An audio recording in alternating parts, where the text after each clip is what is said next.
फिर भी हम सब कहते हैं, और भी भगवान को बंशीधर भी कहते हैं, बंसी धारण कर रखे हैं। इसी प्रकार से मनोजवम, मन के समान गति है। और वैसे वास्तविकता क्या है? इनकी गति सर्वत्र है।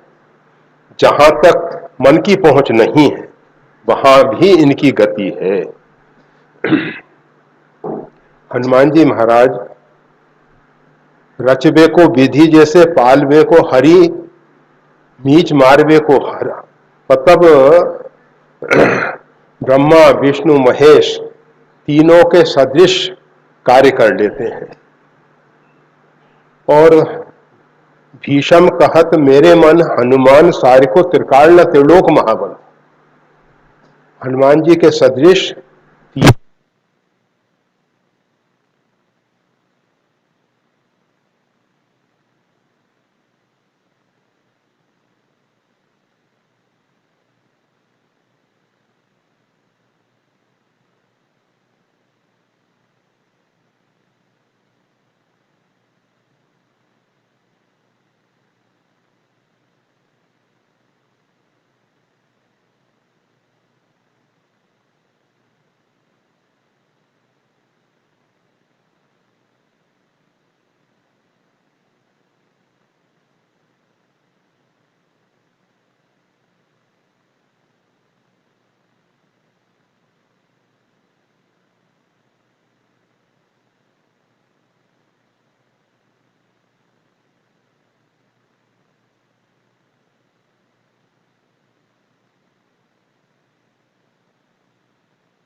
अभिमान था गलित हुआ,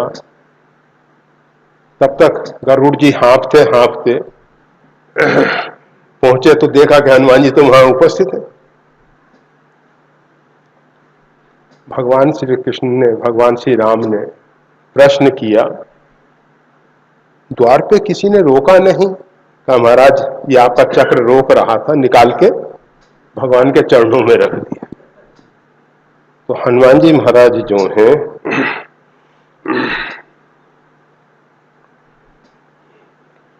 उनकी जो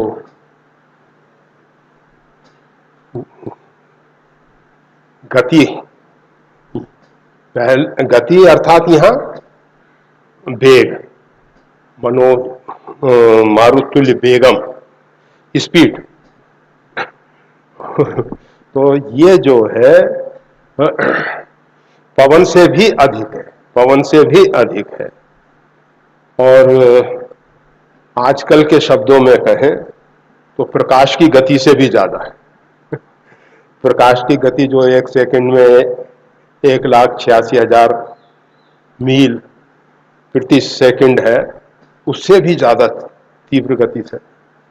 हनुमान जी की गति के समान किसी की गति है ही नहीं, फिर भी कहा जाता है मारुतुल्य वेगम।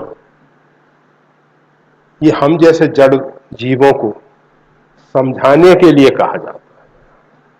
वैसे उनकी गति जो है, उनकी जो वेग है, गति गति सर्वत्र तुम्हारा, सब जगह है।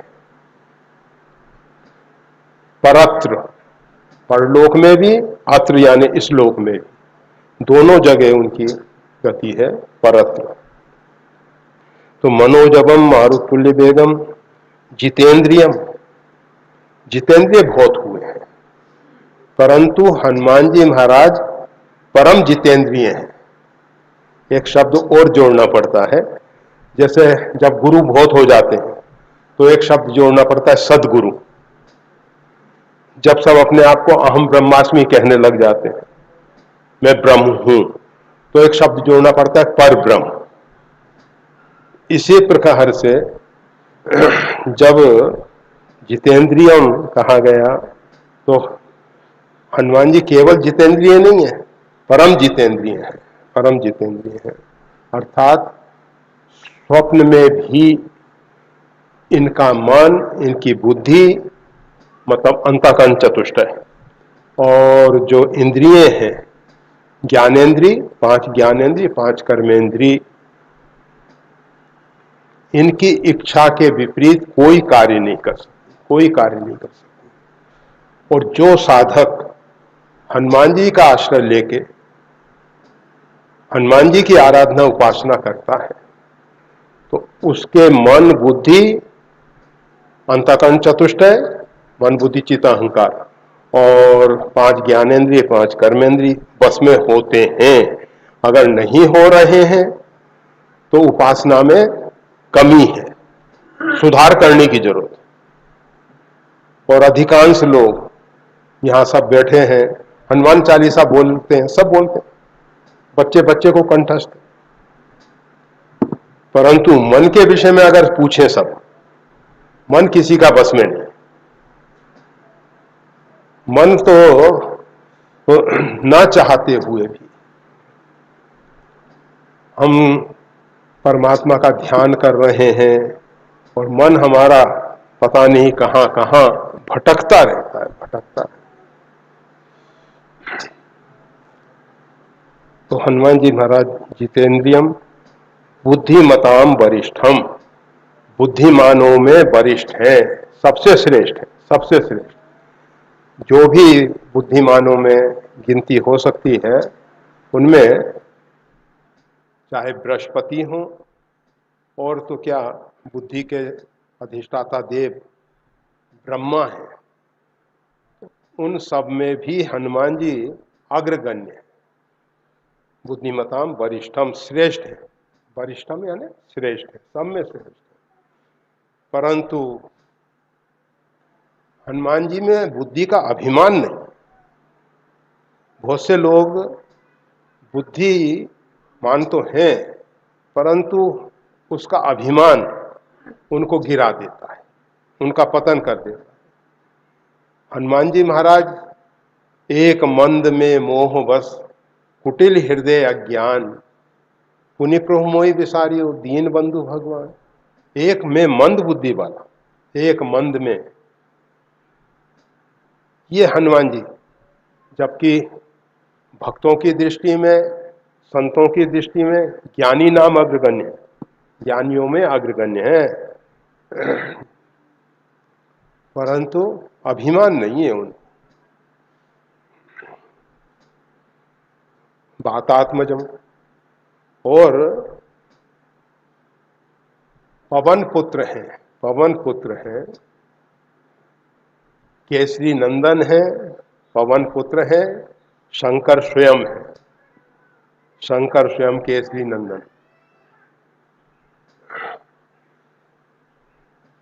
परंतु बातात्मजम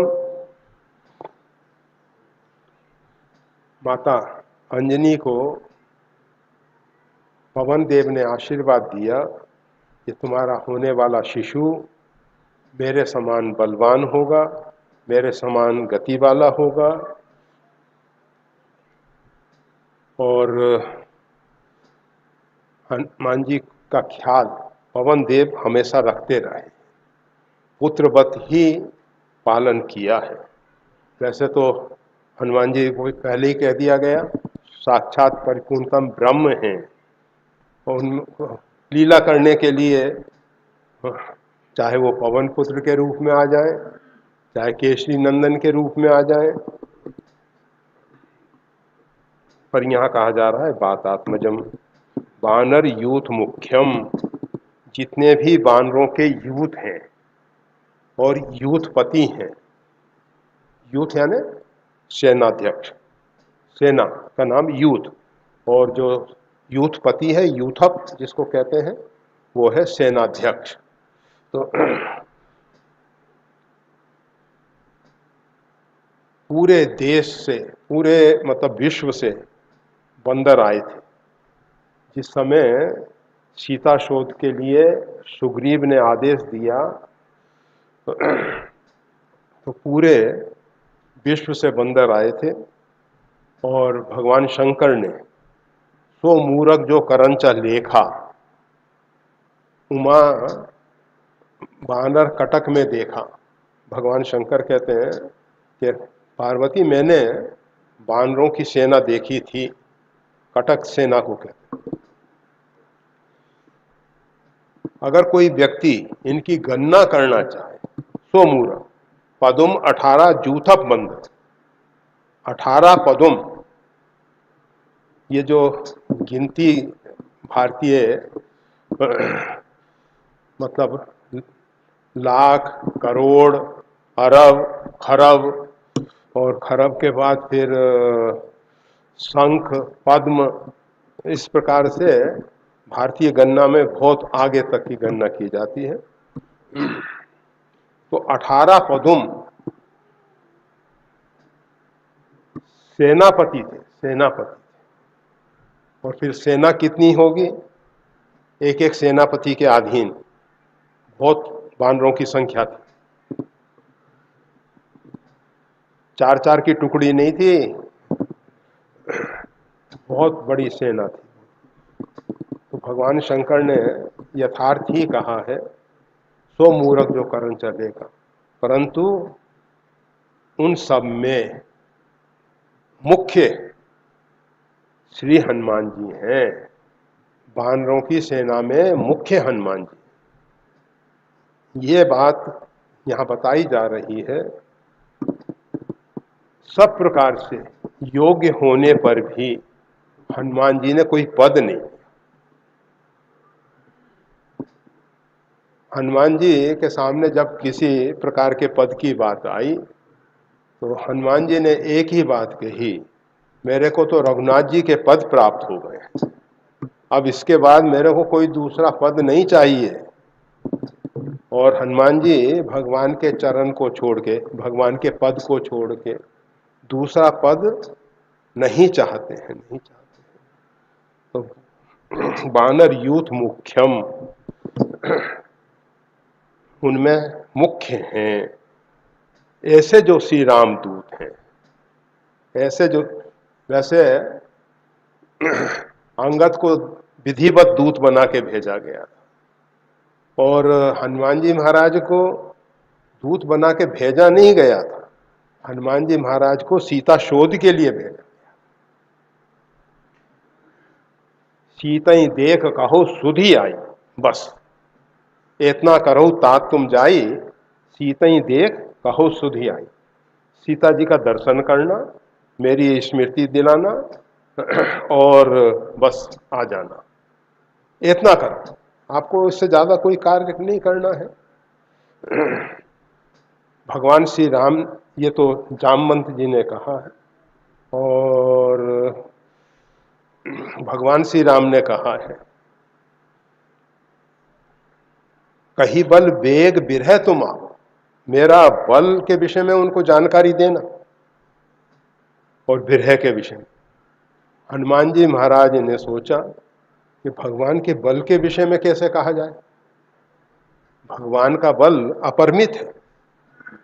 सागर रघुवर सागर, जो रघुनाथ जी का बाहुबल है, समुद्र जैसा है, समुद्र जैसा है। उसका वर्णन भगवती सीता जी के सामने कैसे करें, भगवान ने आदेश तो दिया है। तो उन्होंने बड़े बड़े राक्षसों का, मेघनाथ तक का, मेघनाथ को पराजित किया था हनुमान जी महाराज ने। जब उसने देखा कि हनुमान जी के सामने उसका किसी प्रकार का बल काम नहीं कर रहा है, तब उसने ब्रह्म अस्त्र से ही साधा, कपिमन कीन विचार, ब्रह्मास्त्र का संधान करता है। हनुमान जी महाराज को वरदान है, ब्रह्मा जी ने कहा है, मेरे कोई भी अस्त्र शस्त्र से तुमको कोई तकलीफ नहीं होने वाली। तो हनुमान जी ब्रह्मास्त्र से अबद्ध हैं, परंतु ब्रह्मास्त्र का सम्मान करते हैं। हनुमान जी महाराज कुछ क्षणों के लिए मूर्छित दिखाई देते हैं,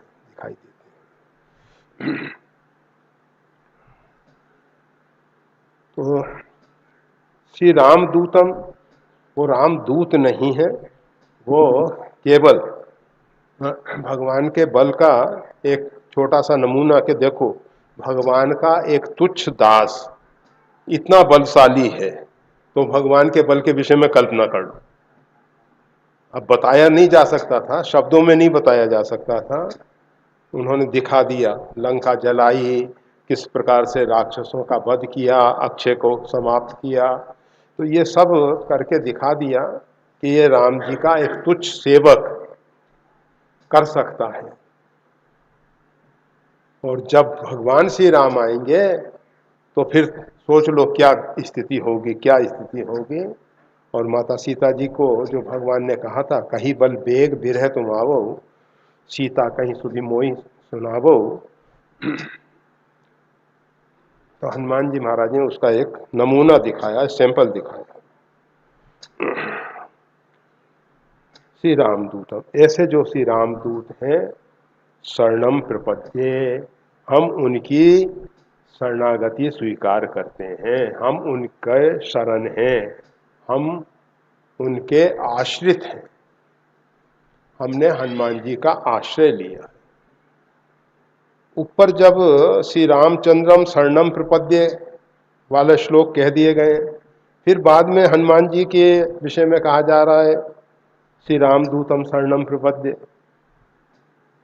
भाई ये तो जब राम जी की शरणागति ले ली, तो फिर बाद में हनुमान जी की शरणागति का कोई औचित्य हमें नजर नहीं। अगर राम जी की शरणागति से पूर्व हनुमान जी के शरणापन होते और हनुमान जी से प्रार्थना करते कि प्रभु भगवान श्री राम के चरणों तक हमको पहुंचा दीजिए, वो तो उचित था। परंतु यहां बाद में कहा जा रहा, पहले ही बता दिया गया है। ये सब राम रक्षा में 16 श्लोक से लेके 38वें श्लोक तक संकलित श्लोक हैं, यत्र तत्र के हैं। पहले राम जी के विषय में सब कहे गए हैं, अब बीच में एक हनुमान जी का ये श्लोक रख दिया गया है। इसमें ऐसा कुछ नहीं सोचना चाहिए कि भगवान की शरणागति के बाद हनुमान जी की शरणागति, ऐसा नहीं। राम दुआरे तुम रखवारे, होत न आज्ञा बिन पैसारे। राम दरबार में केवल उन्हीं लोगों का प्रवेश होता है जिसको हनुमान जी महाराज आशीर्वाद देते हैं, जिसके ऊपर हनुमान जी का वरद हस्त होता है। आपके यहाँ तो हनुमान जी महाराज वही संजीवनी बूटी ले जाते हुए यहाँ के आश्रम में दिखाई दे रहे हैं, अधिकांश वही, क्योंकि ये जो हनुमान जी का विग्रह है ये पूरे भारत में सबसे अधिक यही प्रतिष्ठित है। उसके पीछे कारण ये है, अमृत संजीवनी हनुमान जी लेके जा रहे हैं। हम सबको उस अमृत संजीवनी की आवश्यकता है, इसलिए हम उस रूप की हनुमान जी की आराधना करते हैं। परंतु श्री स्वामी रामानंद संत आश्रम ऋषिकेश और श्री रामानंद गौशाला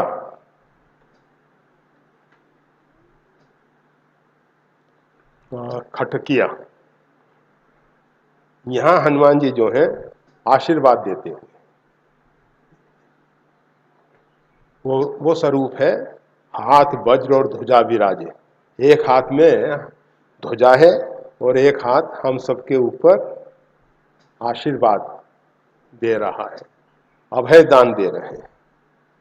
अगर हनुमान जी की किसी ने शरणागति स्वीकार कर ली, जाके गति है हनुमान की, ताकि पेज पूर आइए रेखा कुलिश पाषाण। गोस्वामी तुलसीदास जी कहते हैं, जाके गति है हनुमान, जिसको हनुमान जी का आश्रय है, जिसने हनुमान जी का आश्रय लिया है,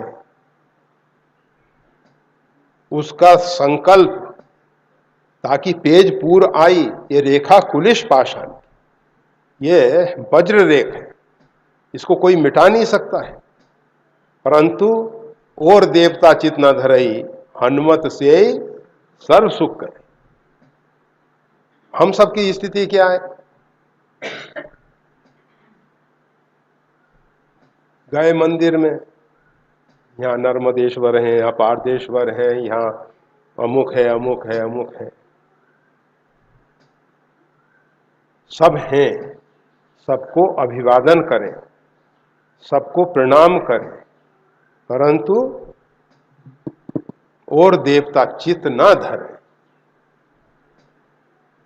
चित्त में उनको स्थान ना दें। चित्त में केवल एकमात्र हनुमान जी ही हैं, और हनुमान जी जिसके चित्त में आ गए, प्रणबौ पवन कुमार खलवन पावक ज्ञान धन, जासु हृदय आगार बसई राम सरचाप। हनुमान जी के हृदय में कौन है? हनुमान जी हमारे हृदय में, और हमारे हृदय के हृदय में, मतलब हनुमान जी हमारे हृदय में, तो हृदय के हृदय में कौन है? श्री सीताराम। प्रणवों पवन कुमार खलबन पावक ज्ञान घन, जासु हृदय आगार, जिनके हृदय में श्री भगवान सीताराम जी विराजमान है। तो ये बड़ा अच्छा योग है। हनुमान जी की यहाँ जो शरणागति की बात कही जा रही है, श्री रामदूतम शरणम प्रपद्ये, अर्थात जो हनुमान जी का आश्रय ले लेते हैं ताकि पेज पूर आई, ये रेखा कुलिश पाषाण। और कोई भी जो अनहोनी है उसको हनुमान जी होनहार बना देते, और जो होने वाला है उसको बदल देते। ऐसी समर्थ, ऐसी सामर्थ्य श्री हनुमान जी की है। अर्थात किसी का काल आ गया है, किसी की आयु पूरी हो गई है, हनुमान जी कृपा करें तो उसको जीवन दे दें, हनुमान जी जीवन। और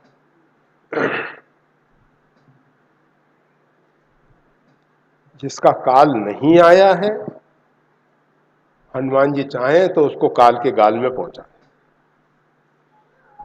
क्योंकि कालों के काल महाकाल के अवतार हैं। महाकाल साक्षात सेवक बन के राम जी की सेवा में उपस्थित हुए हैं। तो जब कभी हनुमान जी की शरणागति लेनी हो तो गोस्वामी तुलसीदास जी ने एक कृपा करहु गुरुदेव की नाई, गुरुदेव की तरह आप कृपा करो, हमें और दूसरे तरह से कृपा नहीं चाहिए। आप कृपा करो गुरुदेव की नाई, गुरुदेव की तरह कृपा। गुरुदेव क्या करते हैं? गुरुदेव चाहते हैं शिष्य जो है उनसे आगे निकल जाए। जैसे पिता चाहता है पुत्र के विषय में कि ये हमसे आगे बढ़े। संसार में दूसरे लोग कभी भी अपने से आगे बढ़ाना नहीं चाहेंगे। संसारी लोग जो हैं हमसे आगे कैसे निकल जाएगा ये? परंतु एक पिता ऐसा है कि जो अपने बेटे को अपने से अधिक आगे बढ़ते देख के खुश होते हैं, प्रसन्न होते हैं।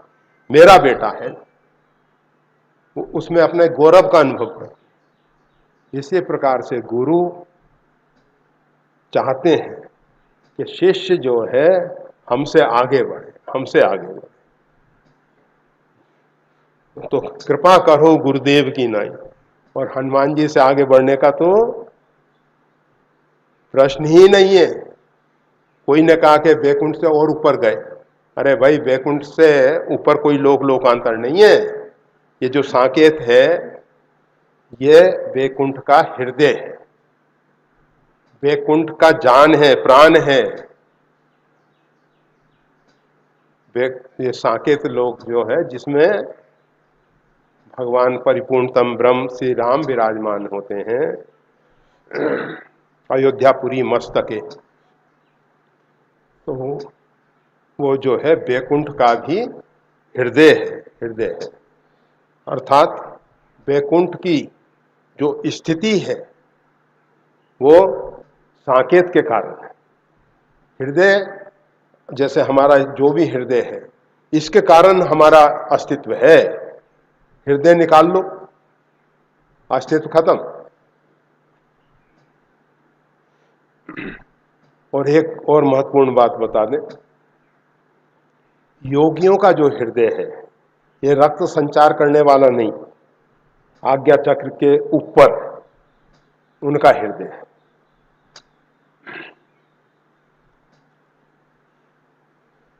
तो श्री राम दूतम शरणम प्रपद्ये, ऐसे श्री रामदूत की हम शरणागति स्वीकार करते हैं। वो हमारे आश्रय हों, हम उनके आश्रित हों।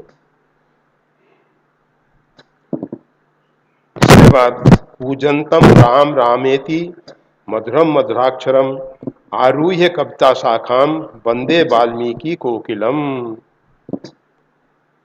वंदे वाल्मीकि कोकिलम, कोकिल रूप में, कोयल के रूप में वाल्मीकि जी की वंदना की जाए।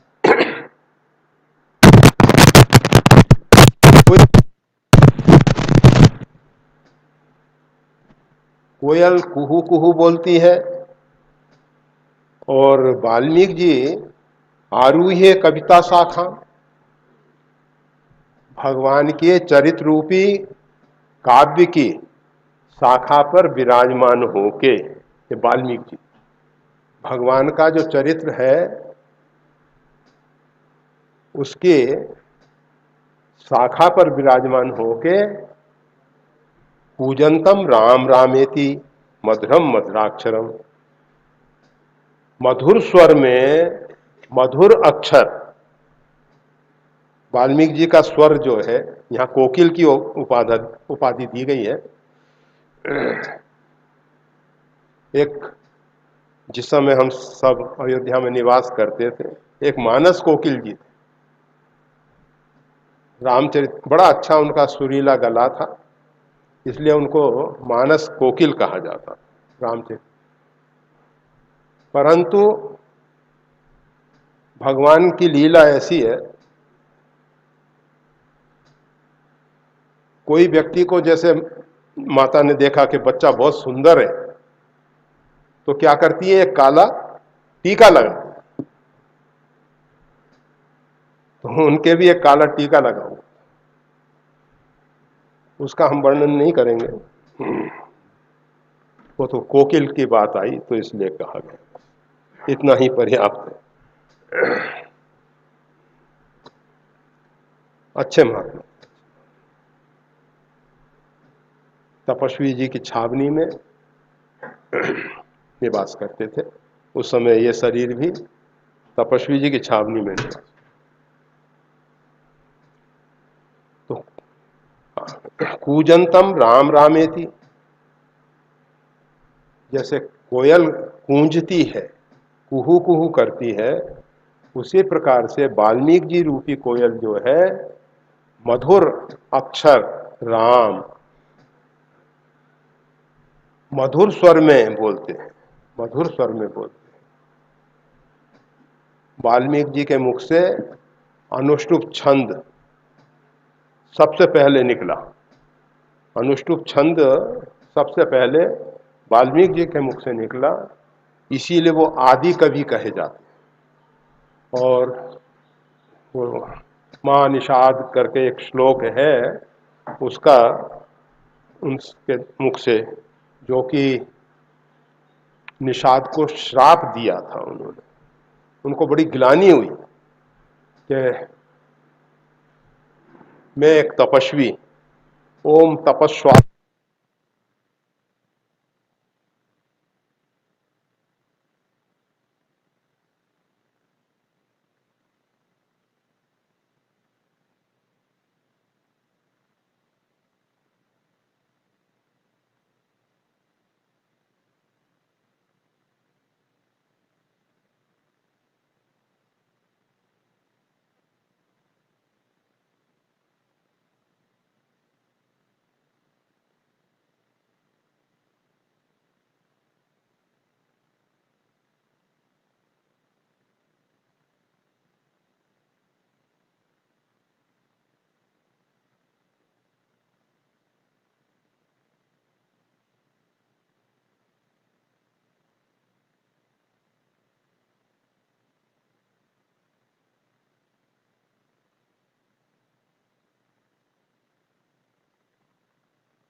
3 घंटे, फिर दूसरी बार 3 घंटे, फिर तीसरी बार 3 घंटे, परंतु लगातार इससे ज्यादा नहीं, इसलिए उसको प्रहरी कहा जाता।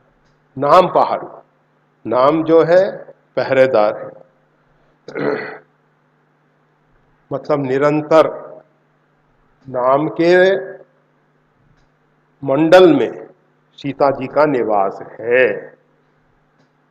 सीता जी का जो निवास है, जब साधक बहुत अधिक नाम जप करता है, माता जी ने हमको दिखाया है, सिखाया है। माता जी जो है राम भक्ति की प्रथम आचार्य है, प्रथम आचार्य। इसलिए उन्होंने हमको प्रत्यक्ष दिखाया कि कुसंग के बीच में अपनी सुरक्षा कैसे की जा सकती, कैसे बचा जा सकता। तो नाम का पूरा मंडल, अखंड मंडलाकारम, इतना नाम जप करें, इतना नाम जप करें कि पूरा एक नाम का मंडल, उसके बीच में हम रहें। वो नाम जो है रक्षा कर रहे हैं प्रहरी बन के। नाम पहाड़ू, दिवस निशी, रात दिन अहिर्निश, ध्यान तुम्हार कपाट, और ध्यान रूपी कपाट बंद है, दरवाजा जो है बंद है। लोचन निज पद जंथिता, और उसमें ताला लगा दिया गया। जंत्रा पंजाबी शब्द है, ताले को कहते हैं जंत्रा। तो लोचन निज पद जंत्रा, लोचन नेत्रों को ताले से बंद कर रखा है। कौन सा ध्यान कर रही हैं? निज पद नयन दिए मन, राम पद कमलीन। माता जी अपने चरणों की तरफ देखते हुए अपने चरण चिन्हों को, अर्थात माता जी पद्मासन से बैठे, नहीं तो चरण चिन्हों को कैसे देखेंगे? और कौन सी मुद्रा है वो? नीचे देख रही है ना। सांभवी मुद्रा जो होती है उसमें दृष्टि ऊपर होती है, और ये जो उन्मनी मुद्रा है उसमें दृष्टि नीचे होती है, उसमें नीचे होती है। तो माता जी जो है उन्मुनी मुद्रा से बैठ के अपने चरणों की तरफ देख रही हैं, पद्मासन लगा के। और एक बात ख्याल रखना, जिनका पेट बड़ा होता है वो पद्मासन लगा के भी चरणों को नहीं देख पाएंगे। तो इसका मतलब ये है कि माता जी का पेट जो है अंदर है, पेट पीठ मिलकर दोनों एक हो रहे, तभी देख पाएंगे ना। आप सब तो विनोद की बात नहीं है, यथार्थ है, यथार्थ है। अगर पेट बड़ा होता तो देख ही नहीं पाते। निजपद नयन दिए मन, जो रामचरितमानस में गोस्वामी तुलसीदास जी ने लिखा है, उस पर भगवान शंकर के हस्ताक्षर हैं, सत्यम शिवम सुंदरम। उसमें अन्यथा विचार नहीं किया जा सकता कि ऐसा नहीं होगा, ऐसा होगा, नहीं, ऐसा ही।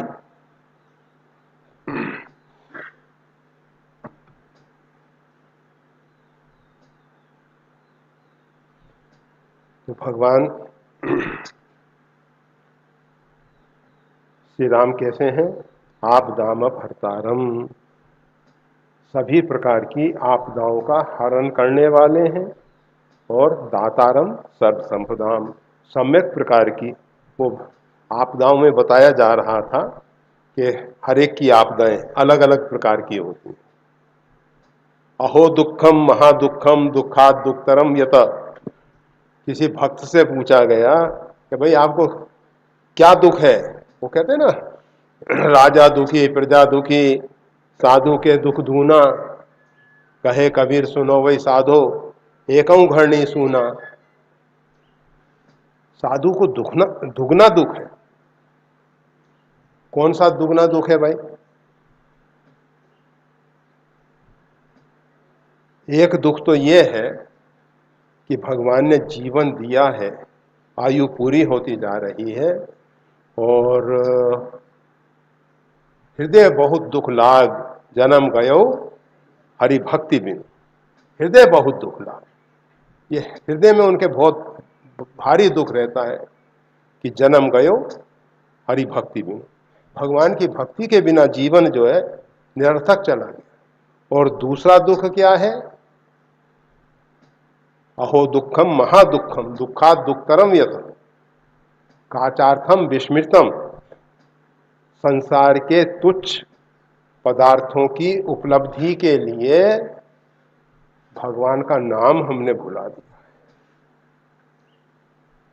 भगवान के नाम को हम भूल गए हैं। ये दो दुख हैं, साधु के दुख दूना। दो प्रकार के दुख हैं साधु को।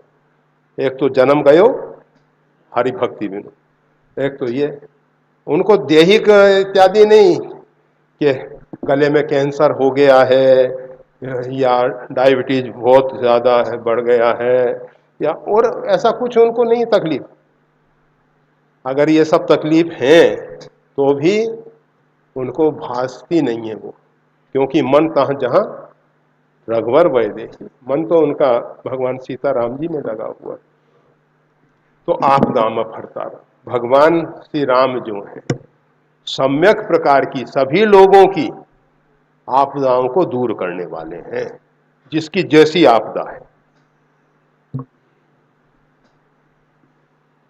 और दातारम सर्व संपदा, और सम्यक प्रकार की संपदाओं को प्रदान करने वाले। ये संपदा देवी संपदा, इसको देने वाले हैं। और गुणातीत स्थिति की संपदा वो भी देने वाले हैं। और तो फिर संसार की संपदाएं तो परमात्मा की दृष्टि में और भक्तों की दृष्टि में नगण्य है, परंतु जो जिसको संपदा मान बैठा,